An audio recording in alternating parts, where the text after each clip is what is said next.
नमस्कार दोस्तों, स्वागत है आपका हमारे चैनल पर, जहां हम भगवत गीता के श्लोकों को सरल शब्दों और वास्तविक जीवन के उदाहरणों से समझाने का प्रयास करते हैं।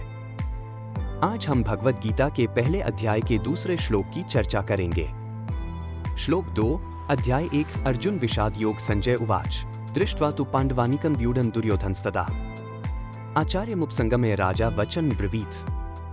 2, संजय कहते हैं, पांडवों की सेना को व्यूहरचित सजाया हुआ देखकर राजा दुर्योधन आचार्य द्रोण के पास गया और उनसे ये बातें कहने लगा।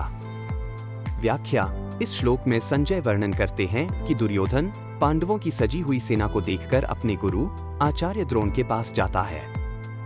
दुर्योधन को पांडवों की शक्ति देखकर चिंता होती है और वह इस स्थिति में मार्गदर्शन के लिए अपने गुरु के पास जाता है।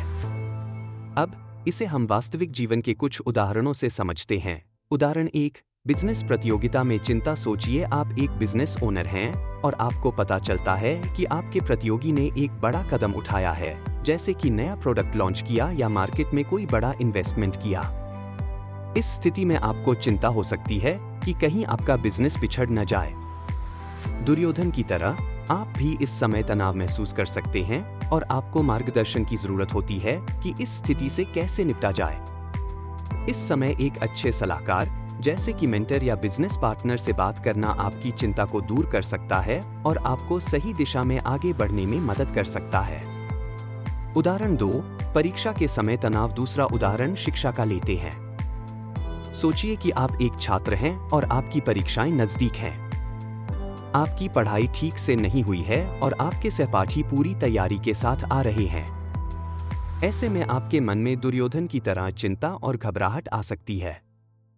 इस समय यह जरूरी है कि आप घबराने की बजाय अपने शिक्षक या किसी सीनियर से मार्गदर्शन लें, ताकि आप उस घबराहट को दूर करके सही रणनीति के साथ परीक्षा की तैयारी कर सकें। जैसे दुर्योधन ने द्रोणाचार्य के पास जाकर बात की, वैसे ही हमें भी अपने कठिन समय में अनुभवियों से सीख लेनी चाहिए। उदाहरण 3, खेल के मैदान में रणनीति। अब तीसरा उदाहरण खेल का लेते हैं।